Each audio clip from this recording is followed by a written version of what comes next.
the recording. Go. Okay. Thank you.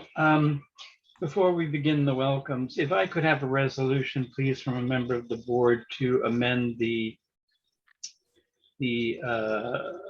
agenda so that we can skip directly to the business section of the meeting. So may I have a resolution, please? So moved. So second. Okay. Yaslin, thank you. Sue, will you second it, please? Yes. Thank I got you. it. Okay. Thank you. And all in favor? Aye. All right. So that's, thank you. Thanks, Matt.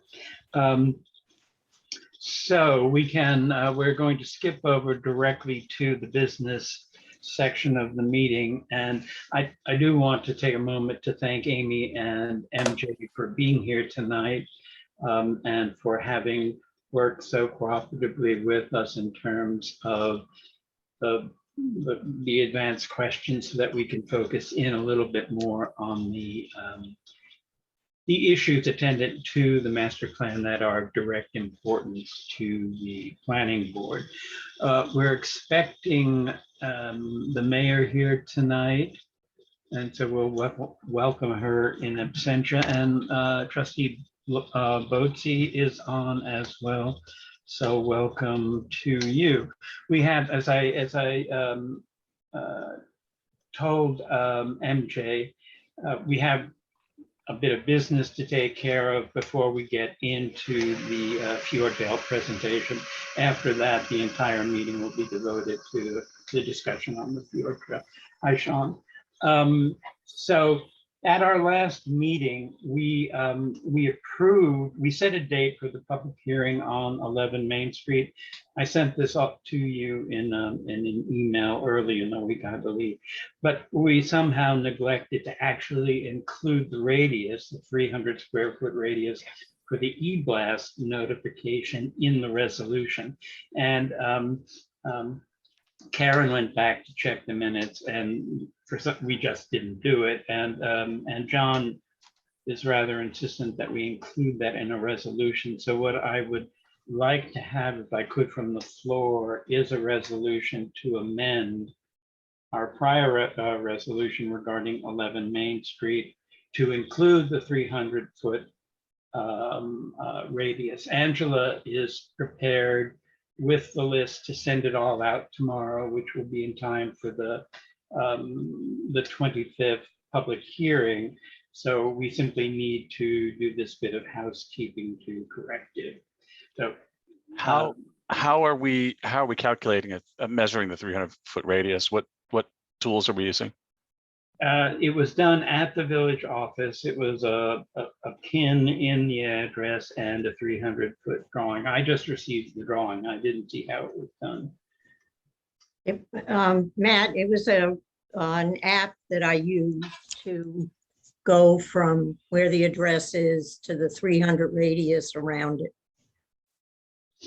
Okay. Okay, so if we could have a resolution amending the prior resolution, I would appreciate that. And I know Angela would too, because she can then send out her notices tomorrow. How are you doing? So a resolution, please. So moved. So moved. Thank you, Sue. And a second, please. Second. 1 second. Okay, and all in favor? Aye. Aye. Any opposed? None. Motion passes. So Angela, you're free to do what you need to do tomorrow and send them out. Okay. Okay, great. Thank you so much. You're welcome, and we'll see you on the 25th. I see Catherine McInnes is at the meeting as well. Catherine, we're not taking up your issue tonight. If we get the new application referred to us tomorrow, as I anticipate, then that will be sent to all the board members, and we will then deal with it on the 25th, as well as the public hearing, okay? Okay, great. I just, you said that there was a chance that it would have to go back to the county and that might be voted on tonight. Oh, no. I was referring to the next meeting, not this meeting. Okay, thank you. Okay, thank you. All right, thank you all. And I see that Kathleen is here with us and Jane Marcy. And are there any other members of the public on? Anyway, thank you, Amy and MJ for being here tonight. Just to remind everybody, a month ago, I think, we set on this date to have a presentation on the Hudson Islands Fjord Trail Master Plan. And in order to make the best use of the time, because many of us have seen the full presentation several times, we both agreed that that the planning board would compile a set of questions, send them 2 weeks in advance, which we made minus 1 day, and that the Fjord Trail would concentrate on those questions in their presentation. Tonight, I want to repeat what I said at the village trustee meeting last night, and that is that there was full participation of all the individual members in compiling these questions. And because we couldn't do business without doing it at a meeting, all of those individual questions were submitted to Yaslin Daniels, who organized them and made them consistent in terms of grammar and language and the like, and did a very good job in as I say, in structuring the questions, I think, in a way that makes sense. So she's left us for the moment. Oh no, there you are. But thank you, Yaslin, once again for your efforts. So let me turn it over to you, MJ and Amy. Just one question, and that has to do with questions. Would you prefer that we hold questions to the end of the discussion, or are you comfortable with people doing a hand raise? We have a very short presentation, so I'm hoping that we can get through the presentation, and then we'd be happy to answer questions on the board or the that are present. Okay, so I'm going to turn it over to you all. Okay, great. Thank you so much, Jack, and thank you to planning board members and members of the public for joining tonight. My name is MJ Martin. I'm the Director of Development and Community Engagement at the Hudson Highlands Fjord Trail. With me tonight, actually, she will probably be taking some notes. You'll see she's her name in her little Brady Bunch square is Hudson Highlands Fjord Trail. It's Lori, who lives in Spring. She's a new member of the staff at HHFT. She's our new communications manager. So welcome, Lori, and she'll be listening in and taking some notes for us. And then, of course, I'm joined by Amy Casala, the executive director, Hudson Highlands Fjord Trail. Amy started on this project more than 8 years ago. Was a senior planner at Scenic Hudson at the time 2 years ago. When HHFT formed, she became executive director and has the ship since way back. So she's got a lot of institutional knowledge and memory about this. And she is in her tonight because she is a planner and you are a planning board. So without further ado, we're going to get started. And I just wanted to kind of lay down what the agenda and themes were for our presentation tonight, and that rather comprehensive list of questions that you gave us. Hopefully, most of those will be answered, and then some of them will not, I'm sure. But we will tell you what about HHFT, the organization, and it's comprised of, how HHFT, the project, helps implement the goals of the village's comprehensive plan and the local watershed revitalization, waterfront revitalization. We'll tip into SECRA a little bit. As I mentioned to Jack, additionally a member of staff of New York State Park. We were hoping to get there here to represent parks in this as lead agency to really field those questions because it's their process. But Amy is going to talk a bit about that. And then we're also going to key in on some special planning efforts and studies that are either ongoing right now in process or that are planned for the future so that you're aware of those. Other ones that members of the public and members of the planning board can participate in that process. And then, of course, discussion and questions. So the first is about Fjord Trail. You had asked some questions about our structure. I'm sorry. MJ, you're really breaking up. Oh, am I? Yes. You may want to, you may want to go out and come back in. And Or turn off your video and see if that helps the bandwidth. Is that help? Keep talking. Can you hear me? We can, but Or no? it's just breaking up. I'm breaking. You know, I'm going to hand the reins over to Amy then so that we don't have to waste time and I'll come back in. I'll go out and come back in, okay? Okay. It does sound Okay. clear since you turned the camera off, as Amy had said. Yeah, Yeah. you might try it. Okay. Sanjay. All Yeah, right, I'll she's better I'll now. be incognito. All right. So just a bit about Hudson Highland Trail, Inc., the organization. In 2020, Hudson Highlands Fjord Trail was formed. We're a 501(c)(3), A3, supporting organization of Scenic Hudson, Inc. That's in IRS terms, a supporting organization, which is really an independent subsidiary nonprofit. We are an independently managed 501(c)(3) nonprofit, and we have a staff of 6 right now.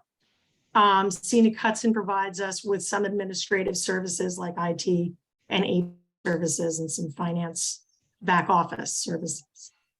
HHFT is the project sponsor and organization that's responsible for planning, design, building, and eventually will be responsible for operating and maintaining the Hudson Highlands Fjord Trail Linear Park.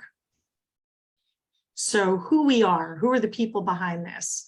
Our board of directors is made up of primarily members of the project communities or folks that have deep ties to this area in the Hudson Valley. Likewise for our staff, we have members of communities in the Fjord Trail project area and throughout the Hudson Valley who have deep and wide experience in land conservation and regional management. And now we're going to talk about planning, and since this is That's me. specialty, I'm going to hand the reins over to her. Okay, so we thought we'll take advantage of, as MJ said, I am a planner and my background is actually in long range planning, so comprehensive planning. So that's, exciting to be able to present to you all today. You do such a great service for the community, and these are sort of some of the things you provide for the community, reviewing development approval proposals, providing opinions to the zoning board, but also I think to the village board, but also advancing and helping to implement through the decisions that you make about planning and studies for the community. So the comprehensive plan. I noticed you're also the waterfront advisory committee for the village. So you also are the WAC and help develop and implement the LWRP. And then all these special studies. So tonight we're going to talk a little bit about how this project really is implementing some of those plans that the municipality has developed and the policies that you as a planning board are sort of charged to help implement. And then also some studies that we have underway or planned that we think it would be great to have some planning board participation. And we have some questions for you along the way. It just sort of input and how you see these things moving forward as studies and community engagement efforts in your community.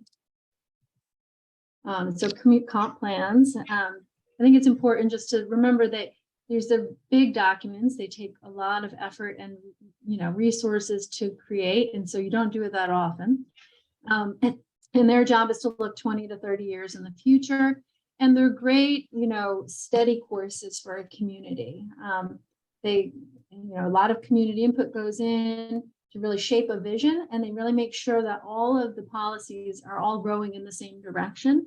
So you're not having internally inconsistent policies that might make you zigzag or contradict. It provides predictability for leadership and also the residents and anyone who's looking as a business owner or resident to invest. You want to know what's going to happen next door. And it also guides investment decisions. So if you need prioritization on investments, or even to make a good case for grants and other state funding, having this document is a great tool. And it was great to see all of the community input that went into informing the comprehensive plan and the LWRP. This little image is a snapshot of that. Community surveys with heavy participation and number of municipal community sessions and leadership sessions. And so really a great outreach effort to create this to represent the intent of the community. So just some things of how this project relates to those plans.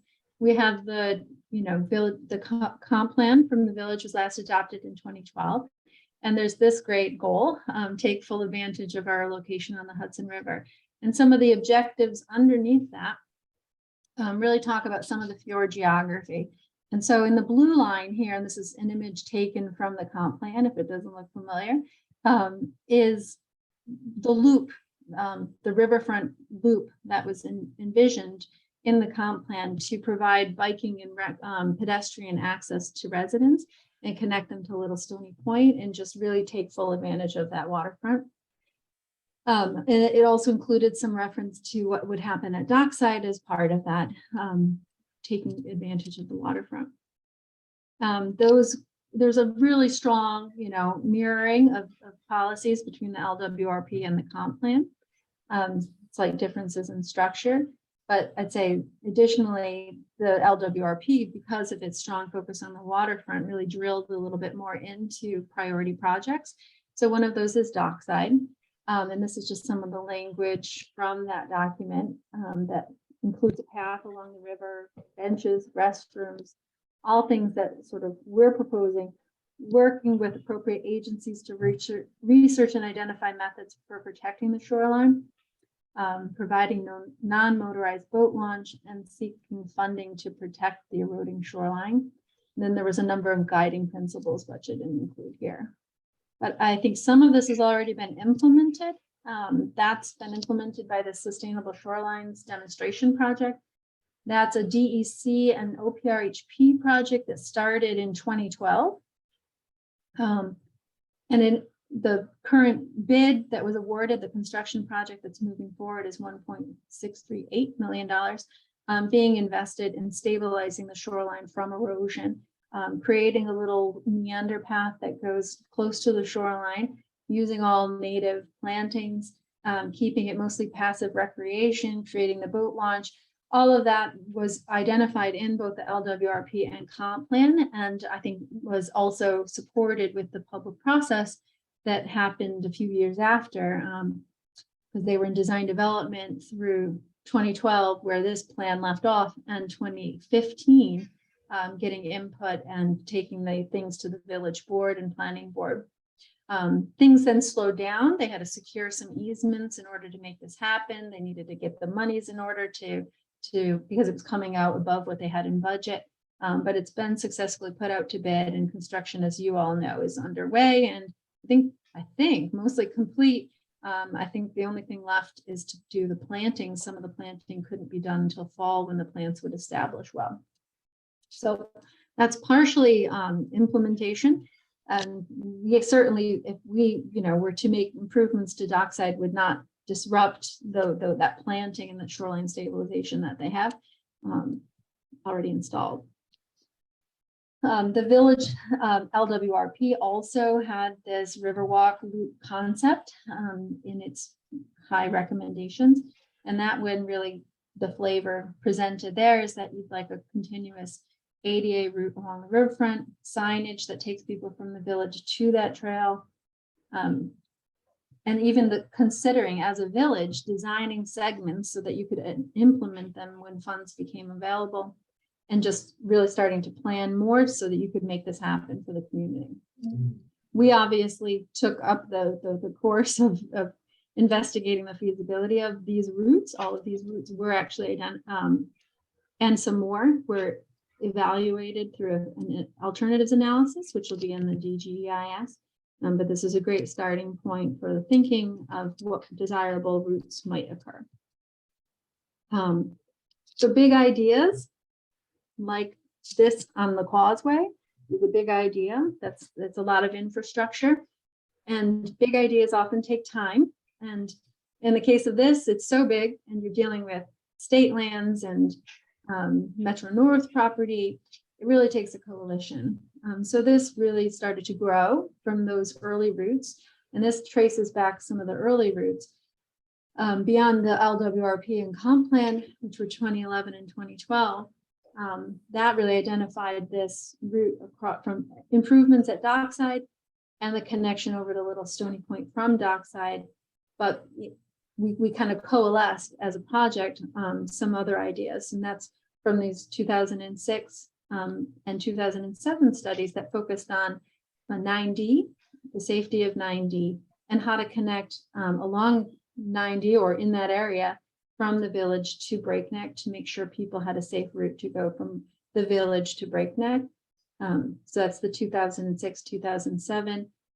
Your own documents have you connecting from Dockside to Little Stony Point and seeking that. All of that got baked into our master plan, but I'd say not all. So the 2015 master plan really only had that hike bike kind of idea of really how do we get from the village to Breakneck and beyond. The update to the master plan that we conducted captured more of that intent for that riverfront trail. And it really looked at that Dockside addition and the connection to Little Stony Point. And that's in the current vision as we have it today. So as the project grew, the coalition grew. I covered this. I know you all watched the other presentation that was recorded on Zoom. So this grew to the current steering committee, where we have communities, the 4 communities. I think it's important to note that from the beginning, Cold Spring was obviously one of the prime partners advancing this. Adding nonprofits and state agencies along the way, either for property reasons or regulatory reasons, and just kind of growing what we needed to be able to make the decisions on this project. As you all know, and as I covered in the last, so I don't want to be repetitive to the last, but conditions changed also between the 2015 and 2020 plans. And the 2020 plan was in the large part trying to respond to the changing conditions on the ground with growing visitation, more feeling of the impacts of visitation, and how does this serve as a visitor management strategy to help deal with bathrooms and garbage and all the rest that comes with high visitation. The team we used when we developed the 2020 plan was this: Scape, Landscape Architecture, Greer Gansky, and others. Those are all engineers and designers underneath. And they all were selected in a curated process. Scape has a lot of waterfront and resiliency experience. They think about ecology of place. And we knew that this project really needed to be designed to be careful and caretaking of the landscape. And Greer Gansky as architects, they really are into materials and sustainable life cycles of things, and it was really appropriate, we thought, for the project to have that teaming because they're just aligned with how we want to make sure this project goes in terms of being sustainable, light on the landscape, permeable materials wherever we can, native plantings, and really restoring where there might be damage from either earlier industrial activities, invasive species, and then what's to come and sort of resiliency. At that time, we also added in a design council. We thought, and it has proven, you get so in the weeds with all the details of planning, and ideas and options, and sometimes you can like get lost in the forest. And so this was our group to pull us back above the tree canopy, as it were, and to make sure we were going in a straight line to our destination. Everybody here has ties to the area, or Robert Hammond is just a designer, but he also just had some great knowledge from landscape architecture and design pieces that he put into this. But everyone else was to represent locals and regional kind of different perspectives to help us shoot a straight arrow on design performance. But beyond that, obviously, we had the steering committee, that committee, and then just general input. We had Zoom meetings, little meetings, big meetings. This is just since 2020 meetings, and I don't even know if that has them all. But lots of meetings and input, and that's just not a static process. It's not a start and stop for us. We had lots of process to inform the master plan as a draft, but we would like to see that input continue as we move forward in the design process. And then there's the environmental review. So the master plan is drafted, has been, and environmental review is underway.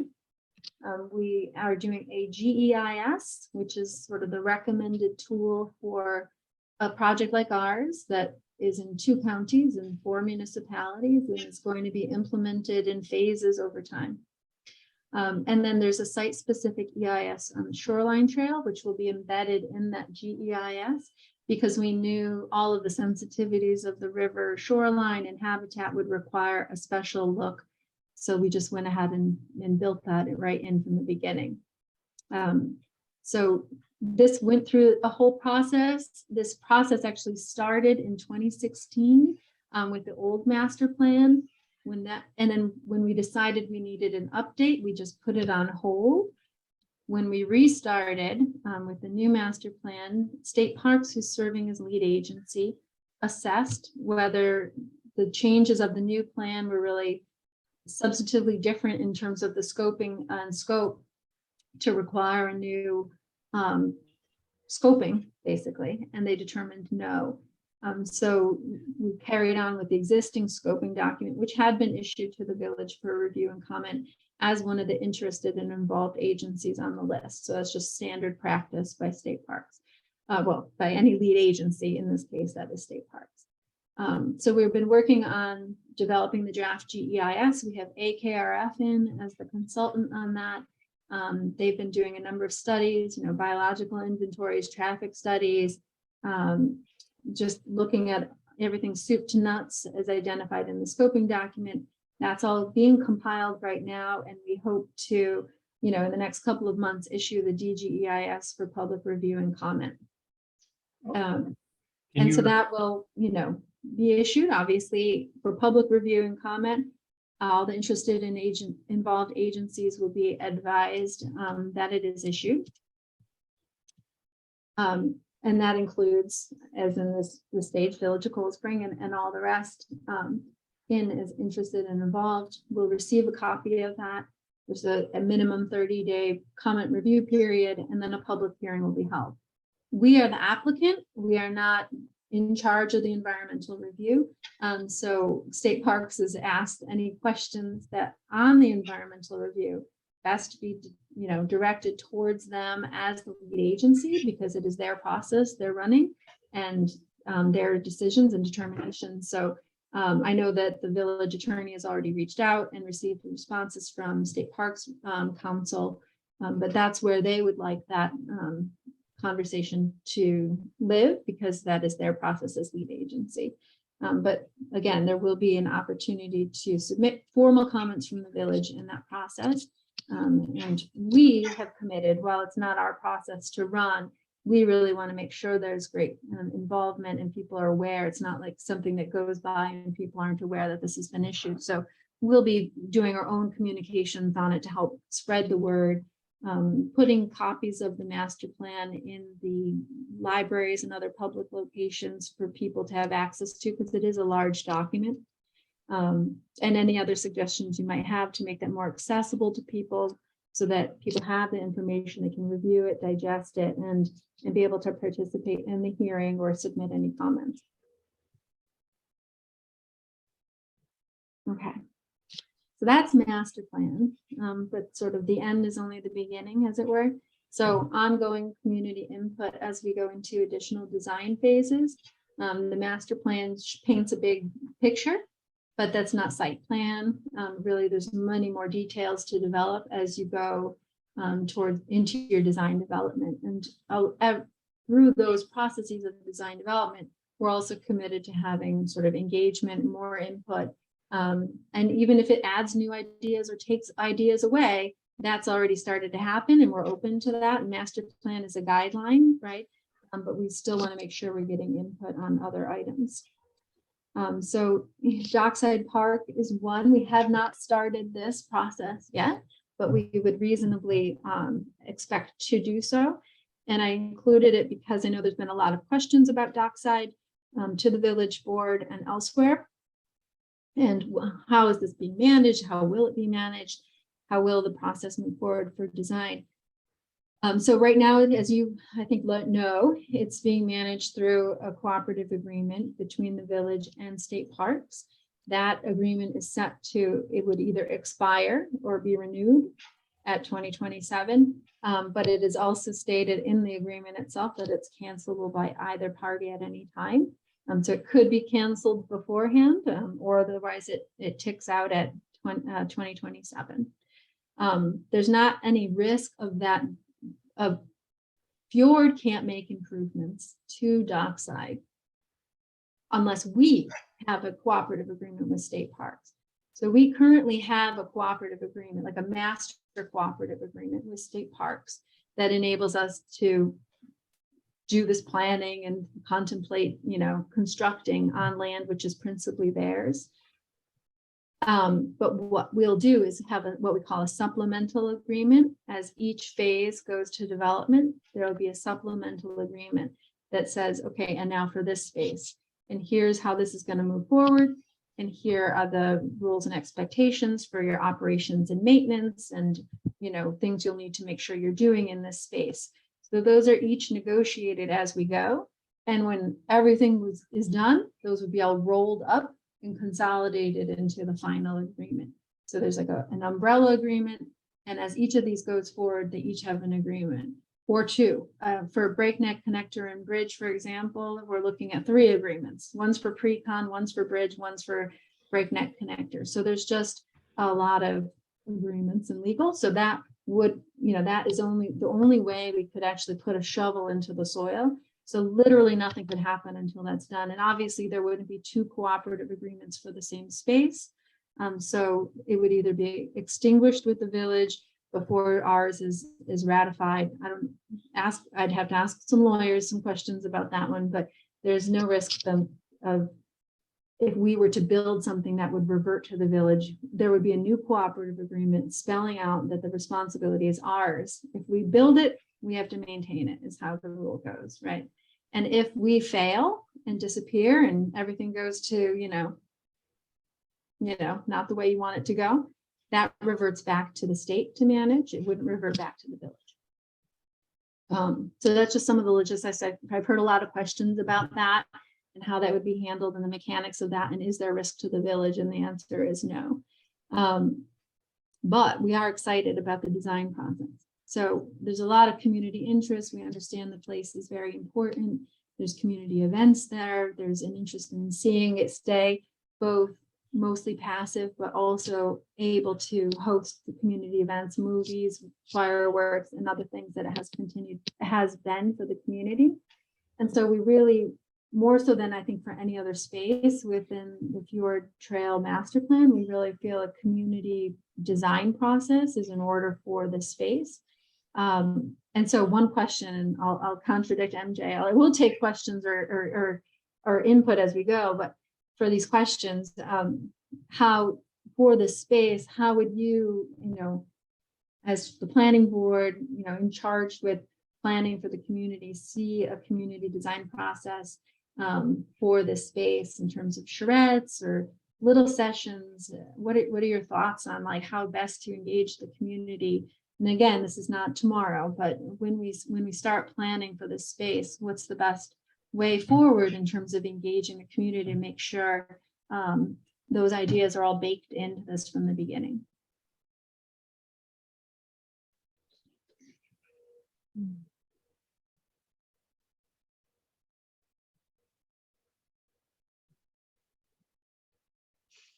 I think that's a, go ahead, Jeff. Go ahead, Matt. No, go ahead. I'm sure that you guys have experience with engaging communities before, right? And so I'm sure that you already have methods that you feel work, and I'll defer to others on the call who may have gone through this process previously in another design process. But one thing I will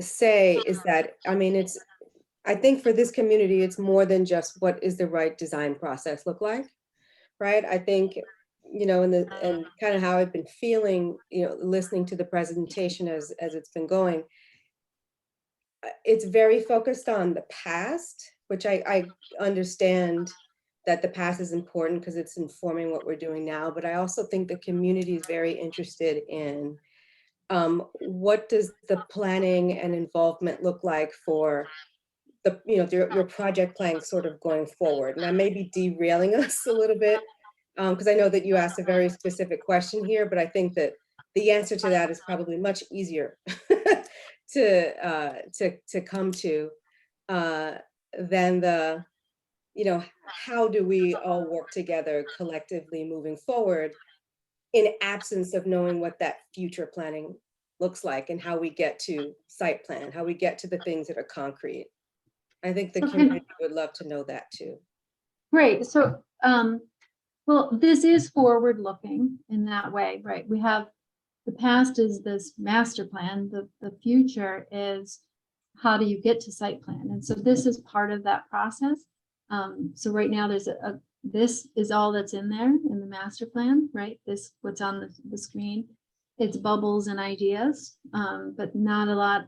There's so much to be informed in terms of what moves forward, right? So this is forward thinking in terms of from today with this bubbles and you know, possible trails.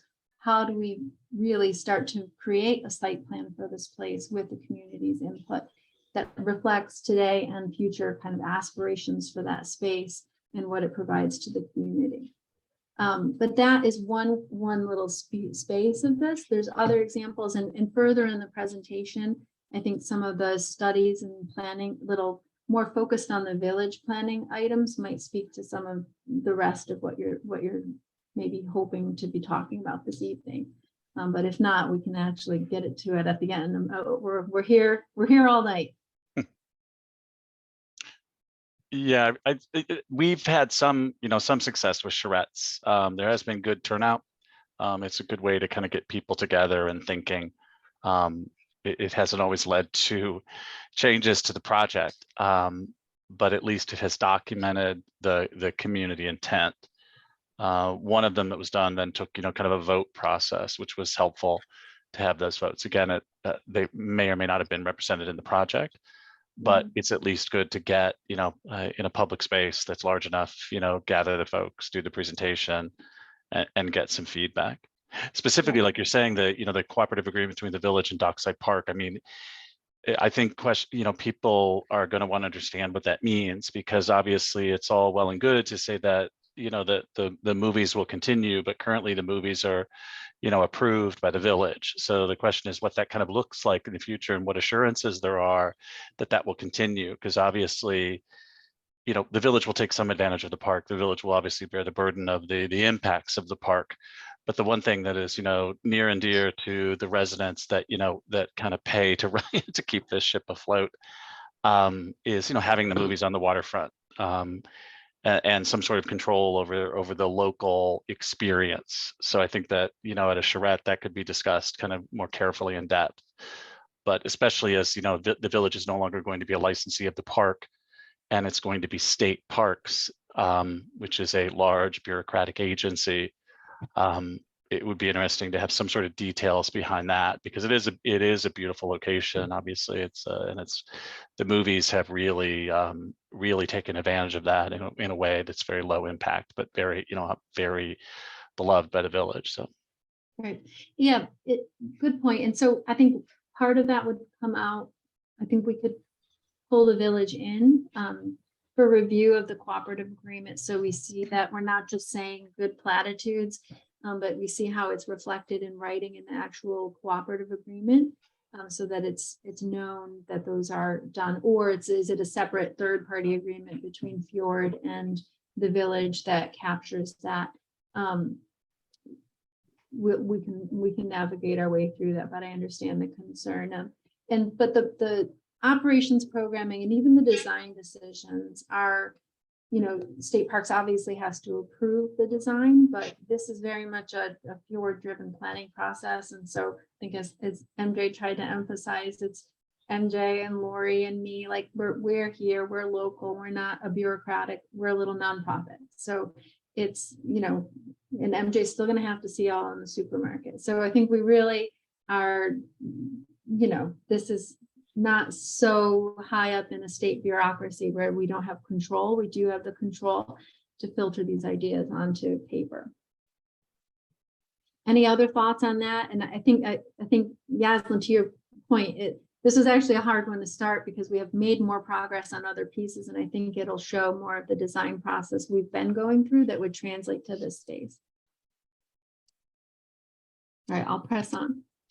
So one example is the Stony Point. So we have we've done a lot of outreach so far. We had focus groups of locals with different interest groups from rec to seniors aging in place, and school groups and others, and like how people use Little Stony Point now. We came up with some ideas about what that would mean for activities that we either want to keep and maybe better accommodate at Little Stony Point, or are there things we might add? I think the biggest add is in this right-hand upper picture. And this is really very early concept design. But in the recreation demand study from Phillipstown, having a place to swim was one of the biggest, or was it the biggest, MJ? It was one of the biggest demands that the community had as an outstanding recreation demand that was being unmet. And so this is a concept for having some floating dock that would create a safe space. You'd have a lifeguard for sort of a river pool at Little Stony Point. And that was, if you see all these green dots down here on the posters, we went to Maple Syrup Day at Little Stony Point and had lots of people stop by, and we gave everybody 3 dots. The different colors were by ages. We had one color was for kids, one was for adults, and one was for seniors. And so you can see even all 3 colors of dots are there on the swimming pool is the most popular vote. The second one, which we're also including in this design, is the play space for kids. So one of the other recreation demand things that was featured in the findings for Phillipstown was that there's sort of a gap in service for recreation amenities for youth. There's formalized ball fields and there's a tot lot, but there's not much in between for just different types of play, or for that middle and age group. If you're not a high schooler who's doing high school things, you're not engaged sports. Is there something, if you're not a tiny tot going to a tot lot, where you have a play space for yourself? And so this is sort of a multi-age play space. There is something for tot lot kind of things, but also graduated spaces for older kids. So that's the process. We have a committee. We'll keep going out to the public with ideas as we go. And that's part of the process. And this one actually also started because of the part of the park preserve. The first thing we did was to have Hudsonia come in and do a natural resource inventory of the whole space, so that we understood all of this, if there's any sensitive habitats or anything, and now we can make this design avoid any of those sensitivities.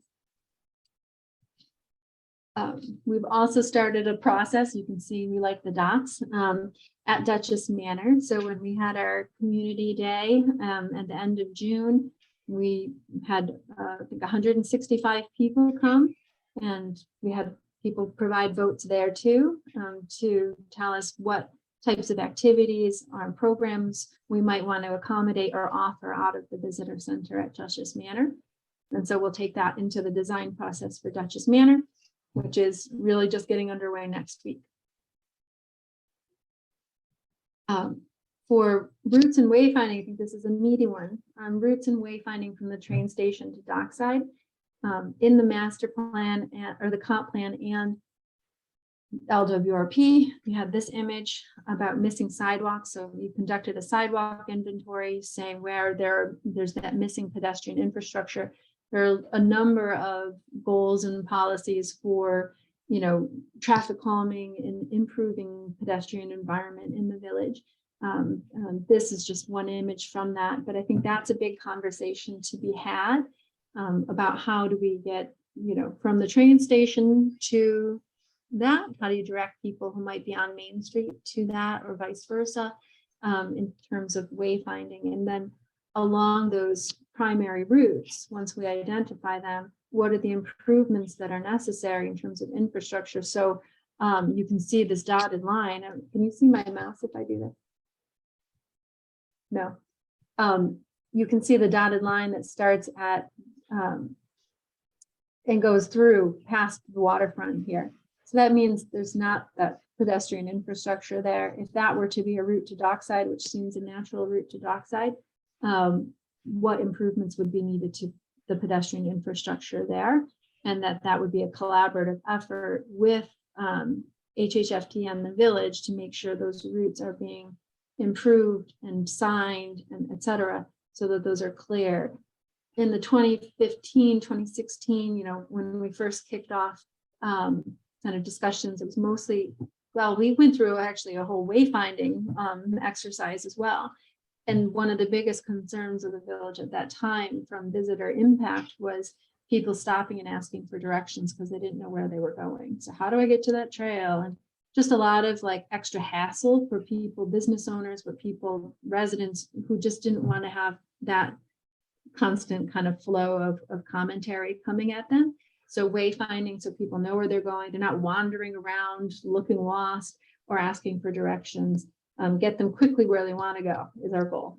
At that time, when we had discussions about signs and sign design, we were working with the Historic District Review Board. My question is, if we're outside of the district here and there, is there a role for the planning board, or how did the planning board and Historic District Review Board work on wayfinding decisions and signs generally within the village? It's just a question I had, if you could help me out.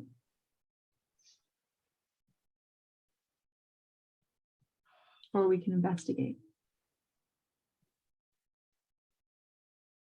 I think we should investigate. Kind of to what I was saying before, it would be great to get a full view of all the areas where we want input into the total process. And then as as the name of the group indicates, planning, I think the way that a lot of us think is very sort of methodical. So for me, in absence of a project plan or a RACI, I'm like, this is chaos, right? So would love, maybe we could work together to get to really define what are those areas. And it sounds like this seems like one of them. And if there's like 10 others, would be wonderful to just say, okay, here are the 10 areas where planning board, HDRB, you're gonna dig your teeth in, and here's roles and responsibilities and the timeline for when we need input. I would love if we can get there. We are on our way. So this is one, I think, wayfinding routes. What are the routes? How do we decide what are the best routes? And then what treatments do we want to see on those routes to satisfy sort of expectations for performance by us and by the village to make sure it's happening correctly. So I think this is another place like Dockside where it would be a community planning kind of process in collaboration with the planning board and possibly the Historic District Review Board, right? We're not talking about sign design in this, but I think it's helpful for them to know where it would be touching their jurisdiction. I have a very specific question there. Dockside Park, is it linked later at one point to Little Stony Point?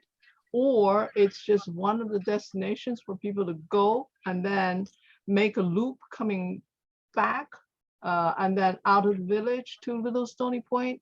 Or Dockside is just one of the stops that people can make and then keep going to Little Stony Point. It's right now, Dockside Park is being done in many ways.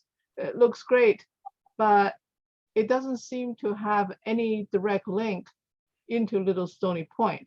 So therefore, when you direct traffic, foot traffic or whoever traffic to Little Stony Point, do people go through the dockside at all? And Sue, that's the plan for it. That's the goal for Okay. this plan. So in the last plan, the 2015 plan, people went from the train station up Main Street to Fair Street, down Fair Street to Little Stony Point was the route that it had people go. So from up here. So it was in this middle line, right, Yeah. to go down Fair Street. But as shown here, this causeway route, that was listed here in the LWRP, it's in the comp plan. It wasn't considered in the, strongly in the 2015 master plan. But when we had our first public meeting for the environmental review on the 2015 master plan, I'd say almost everybody in the room was from Cold Spring and a lot from Fair Street, saying that this was a huge impact to have that many people walking by in front of their homes. And they were already having people throw garbage and just walk on their yards. It was just seen as a real impact to them and their quality of life in the neighborhood. And at that time, the activity of Main Street had also gone up so much that there was a sense, let's just get people out of town. Don't get people working in Main Street unless that's their destination. We just want to funnel people out of town. So we really looked at this route through Dockside. So to answer your question, Dockside is sort of the start of the trail in our mind right now.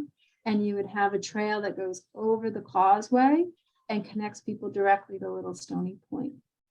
Okay, so at what time are we looking at that possibility to go to Little Stony Point through Dockside? Because if you have Dockside not linked to anybody, it's a nice park. People can go into the park, have picnics or whatever, and then not going anywhere, or keep going through. Just use the Dockside Park as a pathway, not really a destination. That's it. And up to what point do we see that link to Little Stony Point? So phase one, in terms of design and our thoughts for development, would be breakneck connector and bridge in the middle. And that was always the way because it was seen as the most critical safety issue. So even though it's in the middle, that's where everyone wanted to see the improvements first, to make sure that train station was functioning well and people weren't all over the place in the road there. So that's still the first piece going for development. This piece would be what we call phase two, and it's linked all with Shoreline Trail. So our hope would be that we're designing Shoreline Trail, improvements at Dockside and improvements at Little Stony Point, and that all opens all at the same time as a phase two. Okay. So we've started some design on Little Stony Point. We've started some engineering design on the Shoreline Trail. We have not yet started any design development on Dockside. But the image in front of you is the one from the master plan. And that thicker white line shows the main trail, which essentially follows the existing gravel driveway. The material that we would be contemplating would be gravel, because we are trying to keep a natural palette. So that would go through and then connect to the causeway where we just continue moving forward. But So the it's alignment, parallel to the track, Sue. Can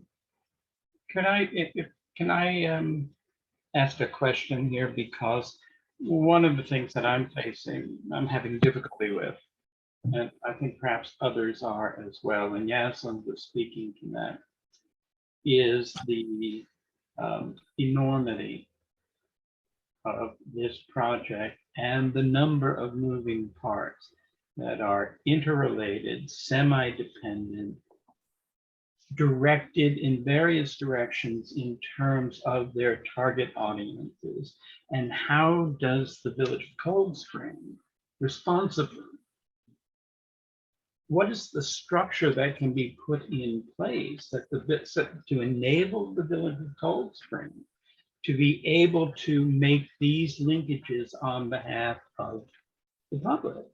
And I'm not really, so for instance, just in the phase 1 and phase 2 construction sites of Breakneck Ridge and the Dockside Park, or the connector between Little Stony Point and Dockside Park, are those, in terms of the GEIS, which is now coming to, I mean, the draft GEIS, which is now coming to some endpoint, are both of those units being dealt with in the draft GEIS? And will the public necessarily need to speak to its environmental concerns on all of those issues in order for the final GEIS? And will there, because you haven't started the design on the Dockside section yet, so you can't really deal with an EIS on that section, can you, without having gone further in terms of impacts? So how does it all fit together, and what is the time frame for it? So we have 30% design on Shoreline Trail, which we needed to know where this thing is going, right? So in order to do the environmental review. And as you know, the environmental review looks at a footprint. And so on the whole trail, we had, I think it's a 50-foot swath on the main trail, even though the trail is only going to be 12 or 14 feet wide, right? But we own 50 feet of a swath, just in case we want to shift a little to one way or shift a little to another way. So that along the causeway, you don't have that much room to deal with. So we basically own that whole side of the causeway. We're working with DEC, DOS, they're all weighing in on that and impacts to the river. So that is able to go forward for a EIS at this time, because we do have enough design to know, is there going to be a pile in the water? Is there not going to be a pile in the water? And for most of the area, we're able to go forward without any piles in the water, just with the existing land area of the causeway, or north of that, just on the side of the tracks. So that is able to move forward. We do have enough detail for that. And even for Dockside, even though we haven't done site plan review, you can do environmental review, because you know you're committing to a footprint. Here's the area of disturbance. Here's what's there now. Here are the potential impacts for disturbing that area. And we are probably owning through, in terms of that, more than we actually will ever develop, because you have these big buffer areas on those developed areas, and that will all be quantified into the draft. So then once the draft is issued, there's opportunity for comment, and then there's responses to that. Maybe it's an additional study, maybe it's something, but however, to respond to the comments that come in, those are then buttoned up into the final FEIS, and then it's closed. So yes, there will be revision from the draft, between the draft and the final, based on comments received. That's just part of the environmental review process. And who has the power in that process? It's the lead agency, which is. Well, I know that they are the administrator of the EIS process. I understand that. But who has the power to make change to the master plan in response to those public comments? The master plan is the trails. Yes. You So- designed it, you know, you're gonna manage it, you're gonna raise money for it. So again, from trying to gain access into the process to make change, if change is necessary, is that a decision that the Trails is going to make? And by that, I just mean Hudson Island. I know what you mean. No, Okay. no. In this case, while yes, environmental review statewide goes through state parks and their environmental review division. In this case, state parks is also lead agency. So they are the ones compiling the document, getting it ready to issue. Like they are in charge of the environmental review.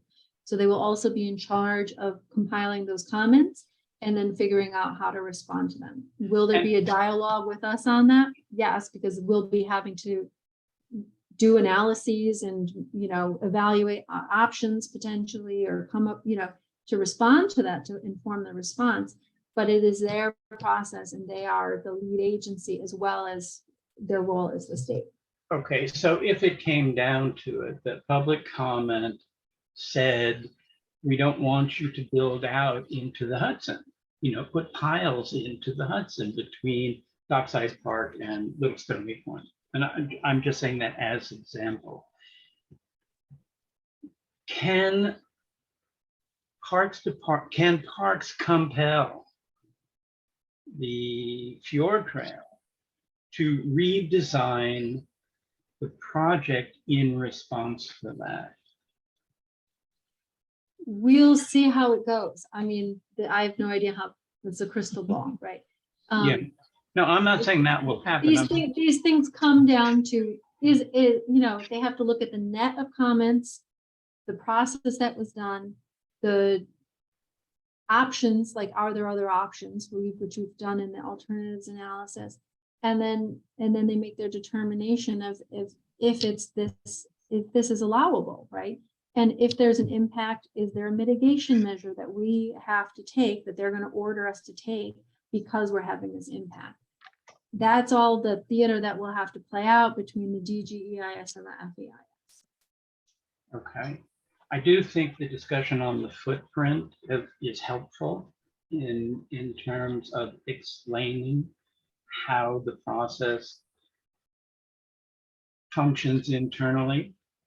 But I do think that there needs to be some nimble way for the village to express itself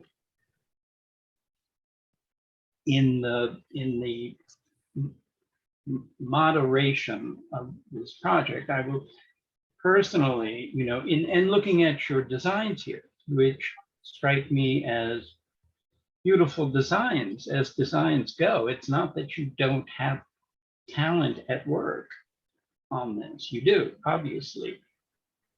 Certainly, you know, Robert Hammond knows how to make a linear park, although for economic development purposes, but nevertheless. And Jonathan Rose knows how to handle traffic, pedestrian traffic.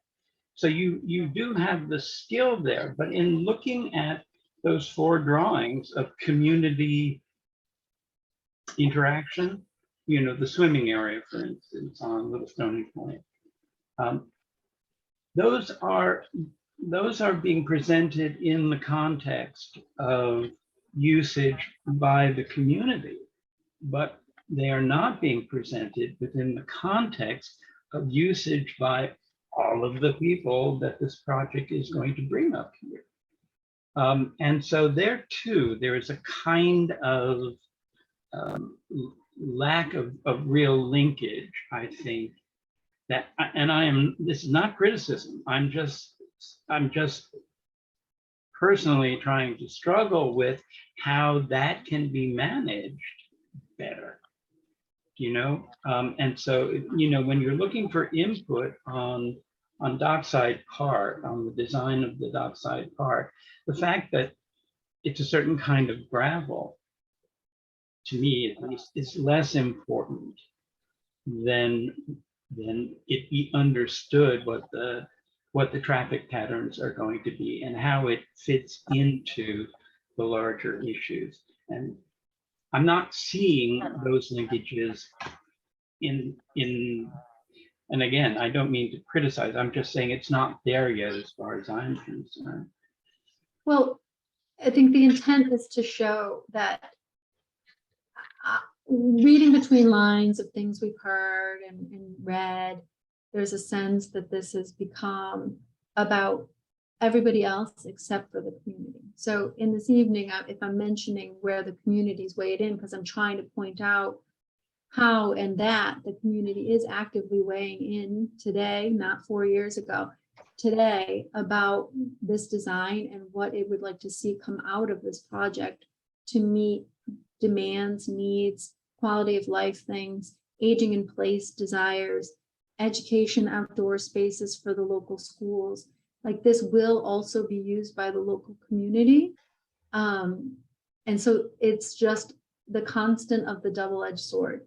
This project is being kind of created or called for. Its roots were in managing visitation because the visitation was already here. Yeah. And the visitation's gone up, and the need for infrastructure improvements and management strategies to deal with that have increased. And will it potentially bring more? Yes. So it just is the reality, but the question is, do we do nothing and the visitation continues, but we don't have anything to deal with it, no resources, and we just suffer?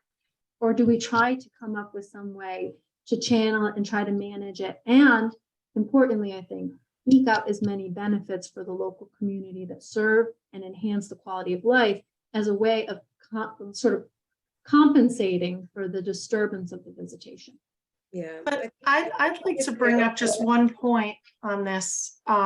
You said double-edged sword, Amy. I think it's actually more of a balancing act, right? Because we do have communities that need to be heard. We want these spaces to be resident relevant, right? In terms of their programming and amenities so that they benefit and become are a resource for the local communities. I certainly do. I live here. I want it to work for the community. But I also think we need to remember that much of this space, or these spaces that we're talking about, Little Stony Point, Dockside Park, the greater Hudson Highlands State Park, this goes through state parks. Parks are for people, and they're for New York State residents, all of them. We happen to be super lucky that we are surrounded by state park land, but everyone has a right to use these parks. But not to an unlimited degree, MJ. Yes, every individual has the right to use the park, but not to the extent that the park becomes unusable. And so, so thought needs to be applied, and simply saying that the problem is getting worse, and so let's make it even worse, doesn't resonate with me. It doesn't make sense to me. Okay, but I don't think that's what Amy said.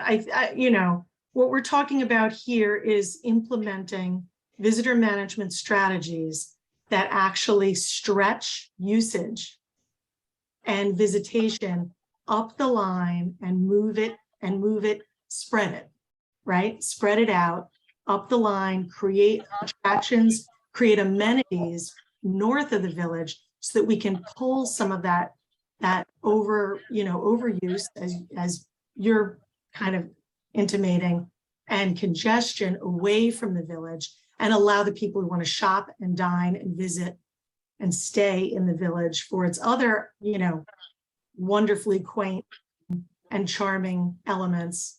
They can do that. But this is a strategy, and without any strategy, you have chaos. And that's where we are right now. So looking to create a strategy that works. I don't think, strategy can also produce chaos if it's the wrong strategy. I don't think those are the choices. I really don't. I think that you conceptualize the area in which you're operating and what its assets are and what its downsides are, and you build around that. You build around that understanding a conception of how you want to move the area forward. And so reducing it all into kind of linear values, I don't think it gets us anywhere. And I'm also not, well, part of what I'm struggling with in terms of the planning for the village is where in fact are those pivot points where actual change can be made. I mean, can you take us through going from a master plan to a project? The steps, the administrative steps that, let's say the EIS is approved, okay?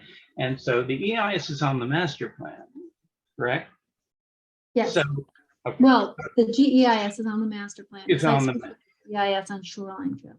okay, so the next step after the GEIS is to move to a site plan, basically. After the FEIS, yeah. So, Okay. so it's iterative, Jack. So we've already recommended changes. So when we put the master plan out for public review, what we'll have at the beginning of it is a little executive summary or memo that says, in the environmental review process itself, as we did these evaluations and learned more about the landscape than you know when you're just looking at a map, right? With the biologic inventory and other things that we've been done, archaeological inventory has been complete. That are there places we need to change our footprint, shrink it, move it, shift it, get rid of a meander. You're changing the project and mutating it already a little bit just because you're learning more and you want to avoid those impacts. So some of those have already been contemplated as amendments to the master plan just in the environmental review process so far. Once we have our footprint locked in and we go into site plan, then it's again a process. We either have a committee or we're working. What I'm highlighting today are the places where we have already engaged the local community.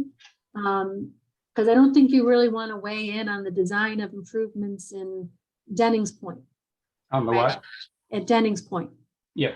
Right. You're really focused about what's on the southern end of the project area that you really are going to want to sink your teeth into. So that's what I've included in this presentation is just sort of here, here's why this all is happening and how it fits in. It was goals developed by the community for themselves, right? Even if it's now being implemented by others, but it's with the village on the steering committee, right?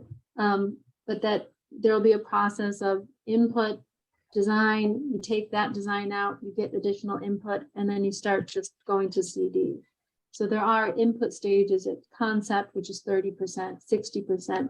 After 60%, you kind of want to know what you're dealing with, and they just want to get down to itemized details on every detail, right? It's refinements, yeah. Right. So that's Amy, when the input places are. So I think if I can clarify one thing, I think where I believe Jack is going. So first, I want to say your job is really hard. It's you can't please everybody. Everybody has an opinion. Everybody wants to be involved, right? So just put that out there. Completely understood. But I think for this planning board in particular, and probably for some members of the Village Board of Trustees, it's less about what it's going to look like and design features, but more about how it's going to function and how it's going to operate and how we're going to have to manage that. Yeah. That's really what we're trying to get to. And and all the questions that we sent to you were probably detailed at a level you're like, why are they wondering about that, right? So because that's kind of where we are. So it's we're putting an X-ray machine on the design. So that's kind of where we are, and why I said before, why don't we put together a project plan for the village of Cold Spring that overlays your master project plan so that we can see where we're stepping in, where we're stepping out, where we're informed, where we're consulted. And then we can see how the stuff that we're agreeing to is actually being implemented and changed. And I think in absence of that, we're always going to have these random detailed questions, you know? Okay. So Yaslin, I think we have some other slides maybe. Yeah. that answer We some do, of but these I'd like to- questions. I think that's a good idea, Yaslin, to just, I'm presenting them in pieces Yeah. today, but I think if we put them all on a map and maybe talk about, here's 5 different project initiatives. They're Yeah. in here, but I think if I can put them in a summary, then it'll be helpful. And I think it was a fun, call me a planner dork, but it was a fun exercise to go through the comp plan and see other recommendations. I think it's always helpful to be like, this is what we wanted. Like, this will Yeah, help with these pedestrian improvements. We wanted to see this, and to think about it from a strategy of like, how is this functioning with long-term aspirations of the village? But one thing I skipped over when I had the slide up before was this pedestrian study. So that's a new work item, and I think that's worth saying that we're adding work items based on conversations with the mayor and others. So looking at a pedestrian study to look at current traffic patterns of pedestrians through the village. So we know sort of use patterns and where improvements might be most targeted and how people are currently walking to get to places. So that'll help inform the routes discussion. It might also help inform strategy for other pedestrian improvements. So that's sort of, we're still gathering data because it's true, we're in master plan mode, thinking about what that is like, but definitely our gaze has been shifting now to like Cold Spring and that gateway and how does that all work? right. And so the pedestrian study, thinking about these routes, thinking about wayfinding. We've also started recently the parking and shuttle study, or how do we think about parking for the park, but also scope this intentionally to say, let's look into the village and say, how do we make sure, what do we need to do, or what does the village need to implement that we can help brainstorm for them as strategies to make sure parking behaviors and shifting, we're like, people want to come here and so they're trying to find parking spaces. Like, do you do permitting parking? Do you have fees? You have other things. How do we encourage people to park where we want them to park for this so that they're not parking in the village, and what are those strategies? So just started, it's like a month in, but that'll be a point where we'll have presentation to the village board open to the public on that. We're currently gathering data. There's been some stakeholder meetings rolling out. And then we'll have some recommendations to present for people to weigh in on. That's the parking side, and then there's the shuttle side, and they're part of the same study.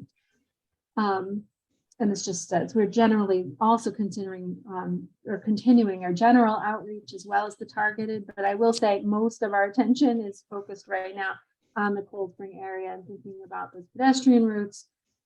How does the parking work? What infrastructure improvements, like how does that all work so that as a system, it's functioning the way that we want to? And we're not just like, this is where our project starts and we don't care about the rest. That isn't our intent. It's not how we're thinking about it. So there are these efforts moving forward that will kind of start to kind of chomp into that and hopefully get us the data and sort of strategy points that we need to move those forward.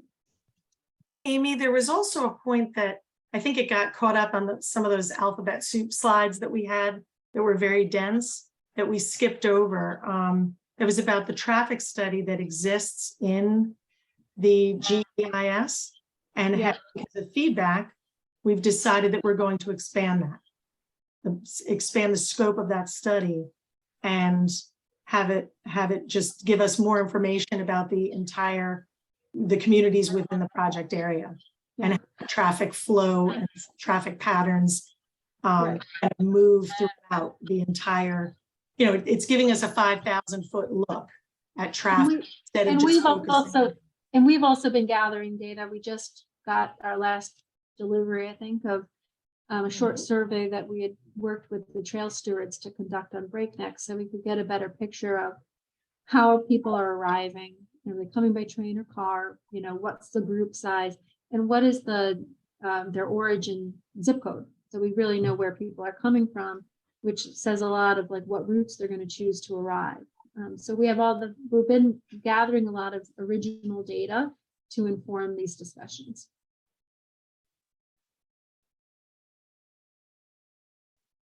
So should we continue with your presentation? We're almost at the end, actually. Oh, okay. Ways to stay informed, which I hope you've all signed up for our newsletter at this point in time and follow us on social media.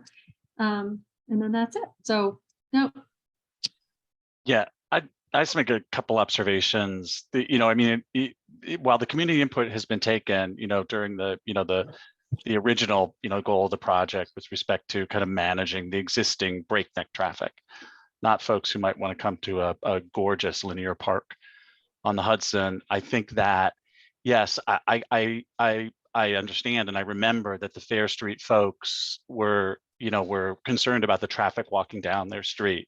I don't know that then means they then said, how about dockside? Right. So I think it's important to decouple those two things and say that they might be your solutions. I don't know that they are the community solutions. And obviously, when a community makes a decision, if it's, well, there's always the lesser of evils, right? The community may take. And then another observation too is that the LWRP and the comp plan, it's great where these things appear to overlap and appear to be meeting goals of them. But I think it should be always understood that the expectation in those plans, especially because they are guiding documents, is that the village maintained control, including of Dockside Park, right? So while you have a use that may align with the comp plan and the LWRP, it may not ultimately be in the spirit of what the village had hoped to achieve with the community. I think those are kind of leaps that aren't really supported. Certainly by the folks that that were on those committees. They never anticipated states taking the park back and then a large development wanting to use it as a southern terminus or an access point, right? Those are very different things. Not to comment at all on what the impacts of those are, and there will be impacts, but just that it kind of glosses over things to say that it's in the LWRP and the comp plan. I think that's an important understanding that we all should kind of remain mindful of. well, I would say I agree. No one was contemplating that we would exist in the current format back in 2011, right? Exactly. But it was stated, particularly for the Causeway, and I think the village was aware that they were limited in the financial resources they would have to bring to bear on this. And I try and find it And we again. still are. And you still, so, I mean, it was noted in one of the documents, I can't recall which, and I tried to find that line again today and I couldn't, but it was noted to partner with, and that you'd be seeking other people to invest to make this happen, and that you didn't want the expectation to be that the village would be advancing that capital project, given the scale of the capital project relative to the resources of the village. So the fact that a third party would be coming in, or a collaboration or partnership would be coming in, was contemplated at the time. And think, obviously an idea is different than the reality of seeing how that idea plays out. I understand that. For the Fair Street to Dockside transition, I think part of it was that it is in the plan as an alternate route. We looked at multiple routes. We didn't just willy-nilly choose, okay, it must be Dockside. And but really for the facility type that we want, where it's an ADA accessible trail, puppies, multi-use path, there, which doesn't disrupt Main Street and doesn't disrupt neighborhood, Fair Street. It's a narrow road.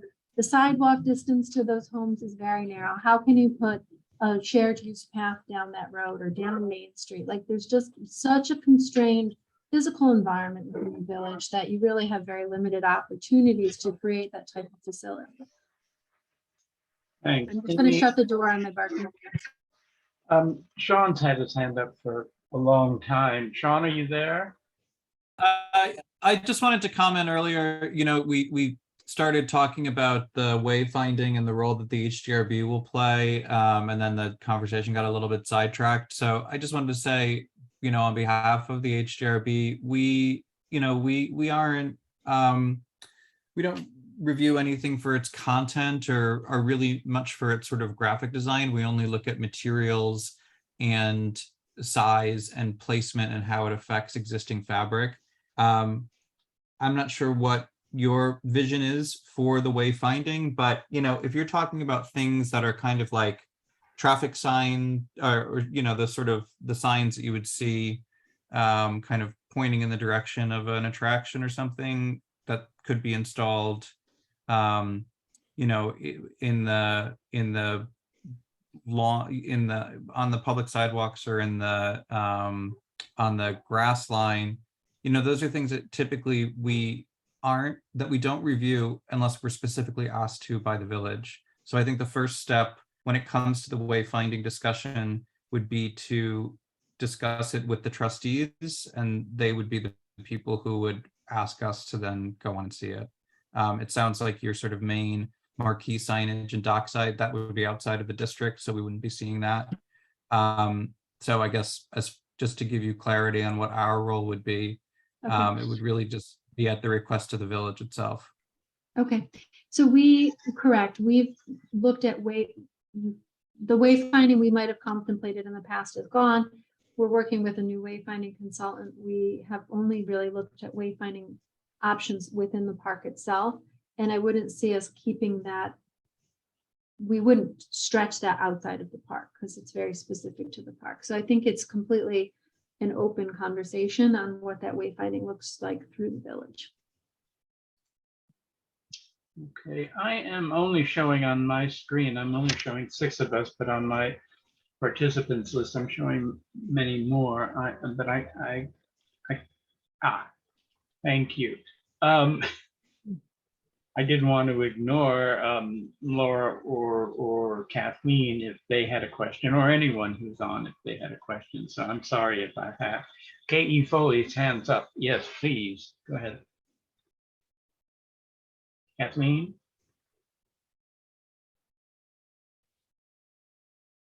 Unmute. Maybe you're on mute.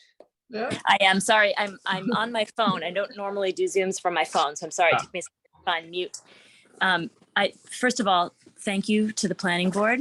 I think your questions are critical and well considered, and I hope that Fjord Trail and Parks will really hear what you're saying and respond fully and well. I think Yaslin made a really important point in saying that this is less about design and more about function. Again, there's no question that this design is gorgeous, but how's it going to work? And often we come to a point at which when we begin to speak about sort of brass tacks, to the degree that we are at this early stage, I hear language like, what does the village need to implement and how can we guide them? So this is a project not of the village's choosing.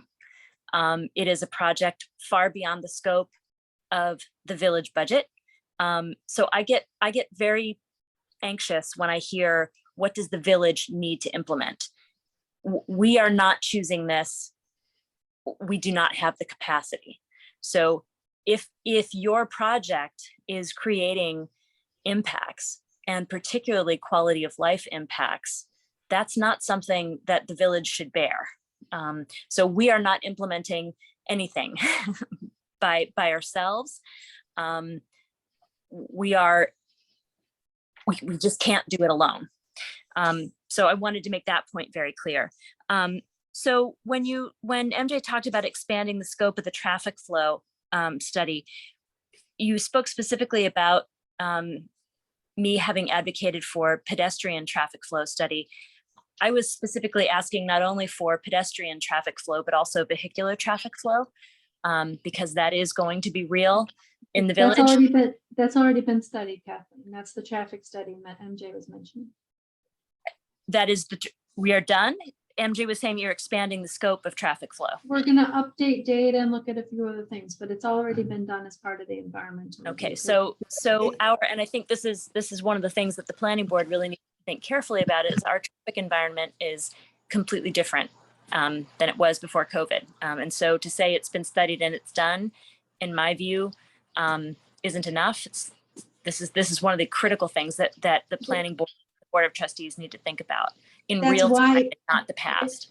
That's why I just authorized updated data so that we had back pre-COVID plus new data. So we understood. So I'm asking specifically how that scope is being expanded. we're just looking at how some of these things work with transit and train and the areas, and just making sure that the data is telling us the information. All of the zip code data that we gathered is new, that the consultants didn't have before. So we're updating to make sure it's right sized for current conditions. I think right size is a really important word. Thank you.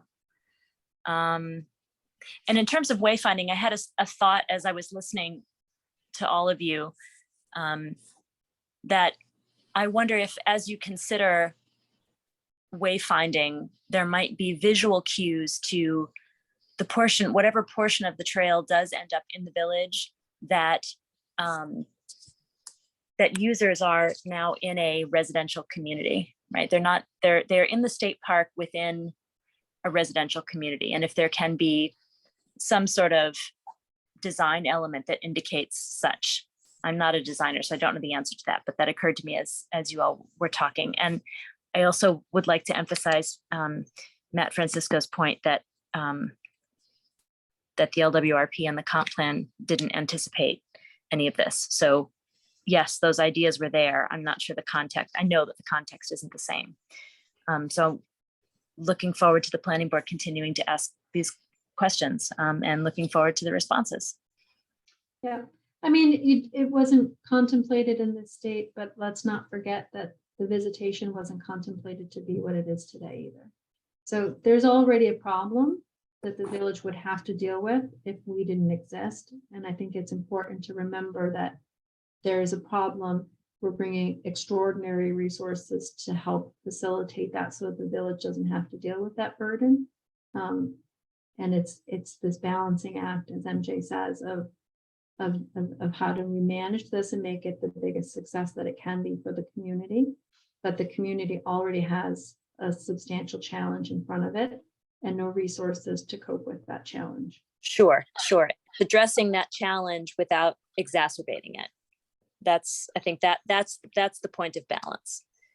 Okay, that's it.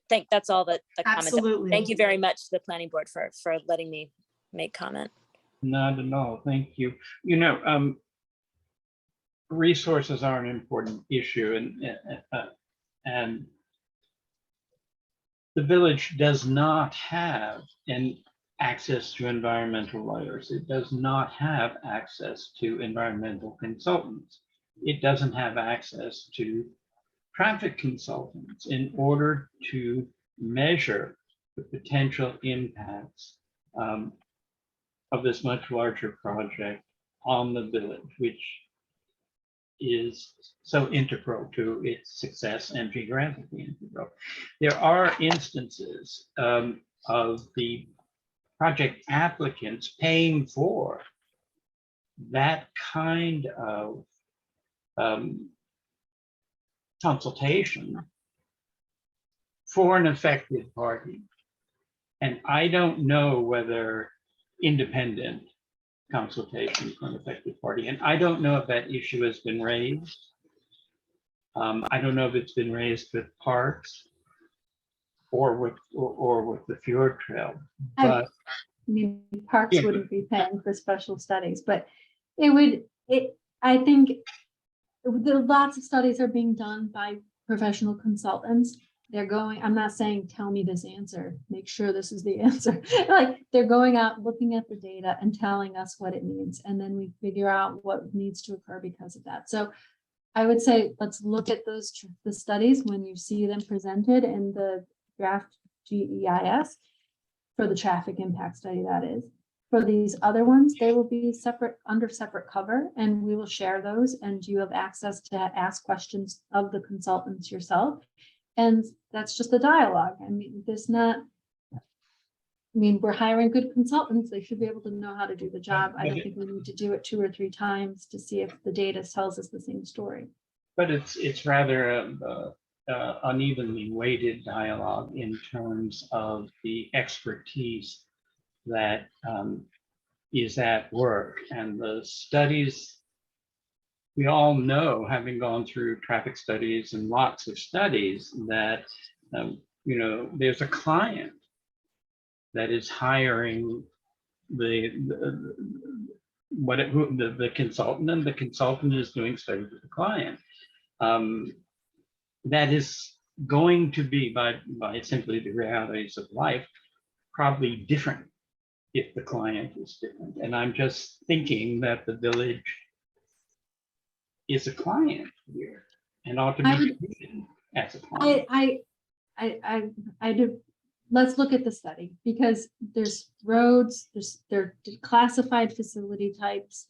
It's an engineering exercise. It's not something a consultant is making up arbitrarily. There's performance expectations for each facility type based on the classification of the road. They're taking traffic counts, unique traffic counts for these specific roads.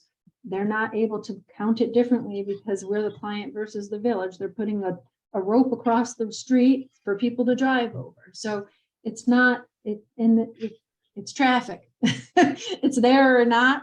The street has 2 lanes or 4 lanes, like it's fairly predictable. Yeah, as but a it's what's system. generating the traffic and how you manage the traffic.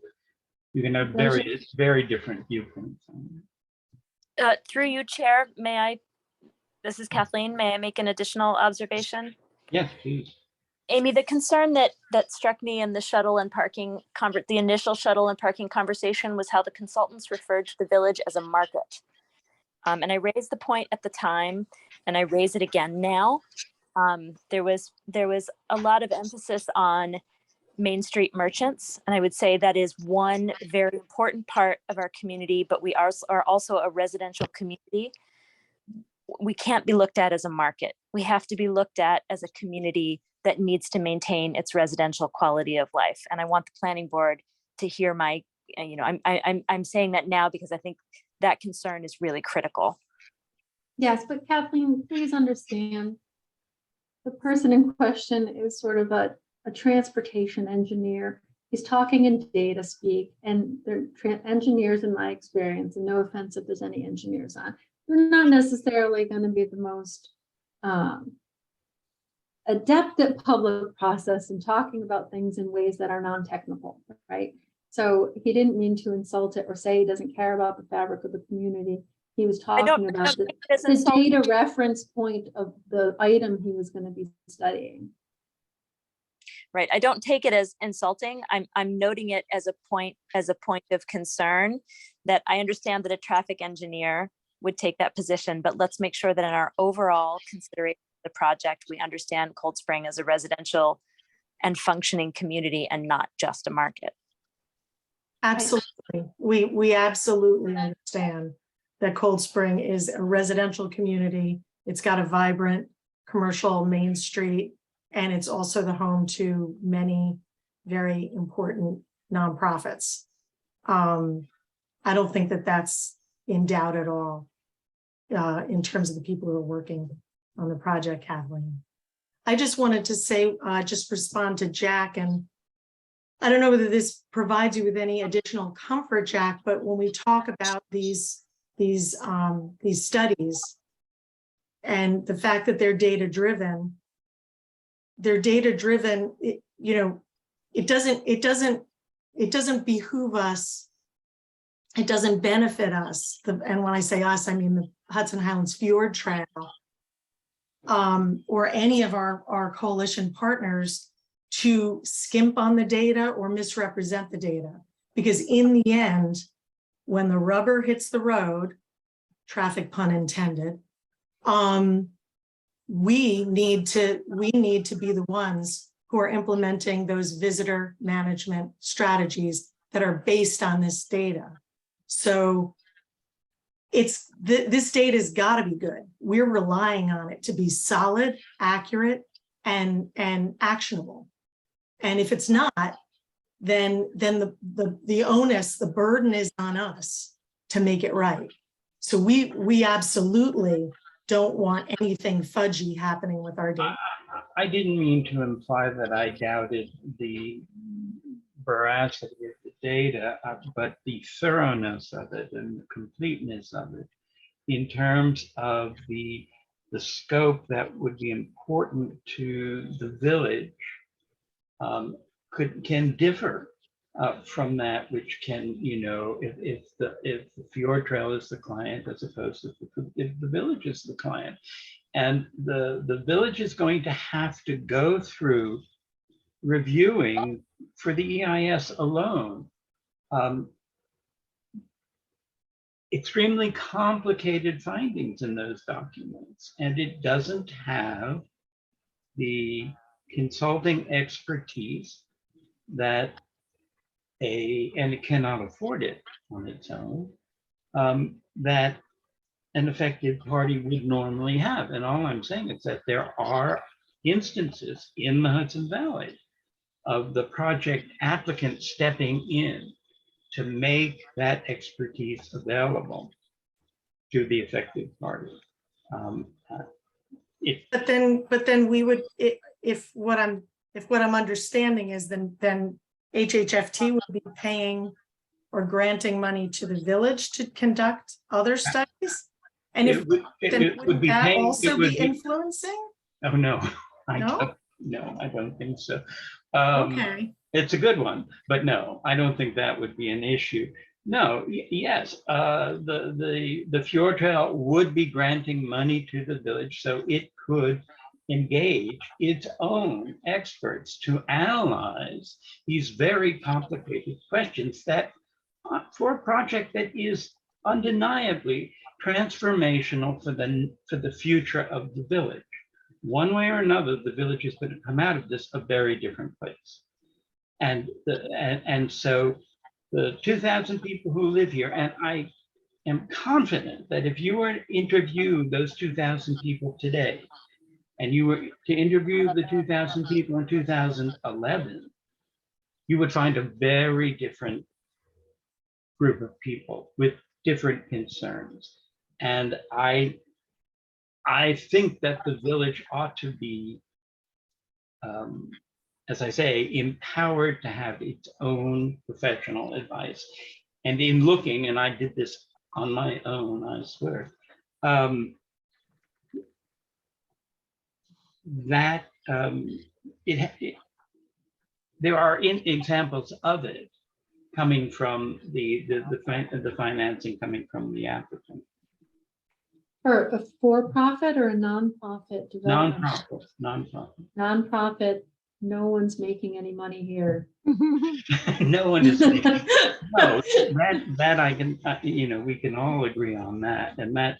Believe us. Yeah, no. But from my perspective, and the reason why I feel so engaged on this project is because the scale and scope of it. We are determining the future of the village for the foreseeable future, and we're determining it for a relatively new population that has come in the past 7 or so years, with young children investing in their homes, investing in the school, investing in the quality of life in the village. And I think that's a huge responsibility.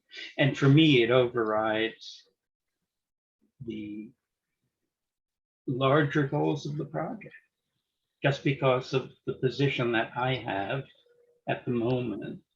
It overrides that. So it's just a thought. Are there any other questions? I think Laura. Laura? Thanks. Thank you all, everyone, for this. I had 2 questions. So one is thinking about the sequencing of the project. And so, recognizing that the Breakneck Connector is the first phase, will there be analysis of impact of of the project in that interim phase? So, Cold Spring will experience people traveling through it to get to the Breakneck Connector. There will be different kinds of traffic patterns in that phase then, once the Dockside Park component comes into play, or if there are, if parking lots aren't developed for that first phase. So will there be something that will help us understand the impact during, I suppose, both construction and phase 1? So that's one question. And then I'll just say my other question is understanding the scope of that expanded traffic study and whether that is looking at both traffic that comes to Cold Spring as its like terminus, because people will begin, you know, in Cold Spring, and then also traveling through Cold Spring on 9D or on 301 to then get to other parts of this project, because of course both impact us. You know, 9D goes through a route to school, so does 301. You know, you can imagine that we're interested in both parking in Cold Spring and then traveling through. Right, I think the parking study is a good way to look at that. We were brainstorming it today, even how where you locate those parking lots matters a lot for some of that traffic flow. If somebody knows as they're coming in that there's no parking, and currently there is no designated parking in the village, right? There is the Metro North lot, we're not making that, but other than that, our parking lots are all north of the village. But is there a way you might locate others strategically to stop people, you know, to change some of that behavior? I think we need to look at how that works. Like if somebody's coming from the south on 90, is there an opportunity for them to park at Boscobel, be picked up by a shuttle and taken up so that then they're not coming in that far on their car at all? Is an idea we were brainstorming today. Don't quote me on it because we haven't talked to Boscobel yet, but those are the types of creative ideas we need to like think about for how, if we see the traffic patterns, how do we make sure people are going where we want them to go and direct that? And that's with wayfinding, it's with mobile apps telling them where they can park. And so people shouldn't be wandering down unless they intend to go down to the village. And so we don't have planned parking at Dockside. It's an entry, but it's more for people arriving by train to walk through. It's not intended as a vehicular access point. So vehicles coming should be down 90 or taking the shuttle, and there's parking areas there and north, where we're adding them north, not in the village. And so we hope that shifts some of that behavior. Doesn't necessarily help that 9D corridor there, and we're willing to look at that. Now I forgot your first question. Yeah. So I guess that studies. Yeah, I think we we haven't talked about studying because it's sort of like, as thank you, Yaslin said, this is not easy. And there's so many moving parts and pieces at any one time that we're like constantly, we're going to be building, then we're going to be planning, we're going to be doing. I don't know that we constantly want to have to do an annual study of every single year just to see how it's ticking. Would it be a 3-year increment point where we want to reassess and study and just verify, is it performing the way we anticipated or not? Do we need to make modifications to that because of what we're observing, and think that through as an ongoing monitoring and maintenance? But I don't know if yearly annual monitoring for every phase is sort of, it's burdensome to contemplate. I don't think I was asking for annual monitoring, but just that, you know, because it's a phased project, I think in Cold Spring, we have to think about impacts along that timeline, and that the impact may change as you develop out. And so that's important for us to be considering, is how that impact will change. And then on the just saying, and then on the those are great ideas for thinking about traffic flow and parking. It does make me wonder if that study is kind of just happening now while the DGEIS is finalizing. It sounds like all of that data and all of those conclusions won't be in the DGIS, so we're going to have to look in different places to understand that part of the environmental impact. There'll be, well, the traffic impact is in the study, the GEIS, so that will be captured in there. The parking locations that we've contemplated to date will be in there. So this is going beyond that. And this would all get rolled up into the FEIS. So comments or concerns about that. Does this study address those? And can we kind of convey how this is addressing those concerns? The other part of the phase 1 development thing that I didn't emphasize, I said breakneck connector bridge. What we'd also like to do is phase 1 is to make sure we're opening some component of Duchess Manor as a visitor center with parking supply there and running a shuttle. So that northern piece, right? So it's visitor center to trailhead. The demand for people going would be just a breakneck demand, and maybe there's a tick up because people want to see the new path to enter their hiking destination, but you would still be the same population of breakneck hikers. I think the change really is where we're adding things for kids, we're adding ADA facilities for elders, that you can attract or accommodate activity by a wider demographic, then that sort of shifts that. But to Jack's point, that also helps. And we've heard tons of anecdotal stories from locals about, I moved here because I knew about your project. When is it happening? I can't wait for it to happen. Or I have kids, I can't wait for this because I want a safe place to bike with my kids. Or I've been living here for 30 years and I can't do the hikes I used to do, and I can't wait for this because then I can have ability to get outdoors, something I can do at my age and physical ability. So there, I mean, I'd say I'd almost be curious to know if we took a poll, but I mean, people constantly tell us everything, good, bad, and ugly, about what they think about the project. And we've heard lots of great stories from people, unexpected little corners where people come out and tell us the different benefits they see too. Thank you. Okay, any more questions? No? All right, well then, thank you both very much. It was really informative, and we did get to drill down a little deeper than in some of the other presentations, and that's very valuable. And we will take what we learned from today and continue to think about how we can be a part of this process and keep in touch with you all, and perhaps have you back another time again, or several times in the future. So thank you very much. Jack, do we want to talk at all about next steps, or how would you like to do that? Yes, actually. I have one, Okay. which is yours, Yaslin. So I do think it would be good to have those project ideas we reviewed today all in one place in a summary, and Okay. maybe a map identifying or just pointing to some things as known today. And then maybe we could start thinking about, is that the planning board with the village board? Is that the HD, historic district review board weighing in on that? So we can start to think about how to, get those in action. I love that. Thank you so much. And if you need help, I'm happy to help, like any way that I can. I know you've got a lot going on, so we're here to help us move forward. Thank you, Yaslin. Jack, you had also mentioned that the mayor and you had talked about a joint meeting between. Yes. So I get, that's also something that we need to schedule sooner rather than later, I guess, or? Yes,